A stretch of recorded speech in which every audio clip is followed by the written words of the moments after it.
So, um, why is this opera, Dr. Atomic, why is it important right now? Well, the atomic bomb is really a watershed moment in human history because it's the first indication of a human potential to destroy the planet. You know, certainly to destroy civilization. Up to that point, I don't think it ever came into human consciousness this idea that technology, that our command of the physical world would lead us to a position where we actually could destroy ourselves. And it is sort of tragically ironic that the moment that scientists understood that they could split the atom, that they could release this incredible energy that is contained naturally within the atom, the first thing they thought was to use it to destruct. Of course, this was the war, and it was actually a necessary thing to do because the Americans feared that the Nazis would do that.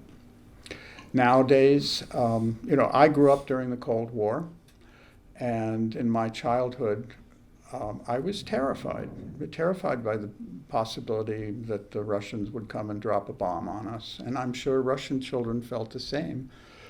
And then for almost 50 years, the worry went into the background, and it's only been since this invasion of Ukraine, and I think a truly destructive, crazy man has the potential to start a nuclear war. So yes, this is a very, very relevant opera right now. The piece is almost 20 years old. If you were to write the opera now, what would you do different? I'm quite satisfied with the way this opera is. It's a very unusual form.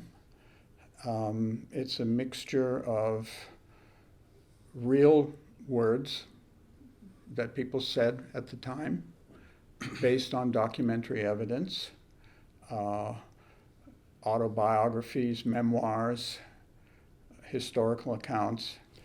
Not only does it have this documentary evidence, but then it goes to the level of poetry, with poetry from the Bhagavad Gita, from John Donne, and a deep feeling of lyricism that's combined with this sense of dread.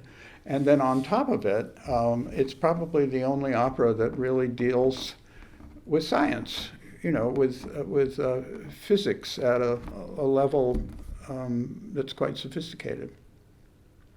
And what does it mean to you for a student orchestra to produce a version of your opera?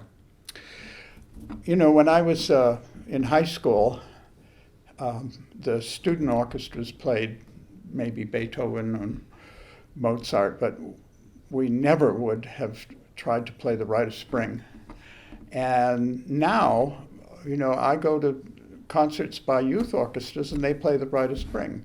So 20 years ago when I wrote Dr. Atomic, I couldn't imagine, a youth orchestra performing it. But I guess that's a form of Darwinian evolution, isn't it? That, you go from one generation to another, and music that is almost impossible for adults to absorb and perform 20, 30, 40 years later, high school kids are doing it.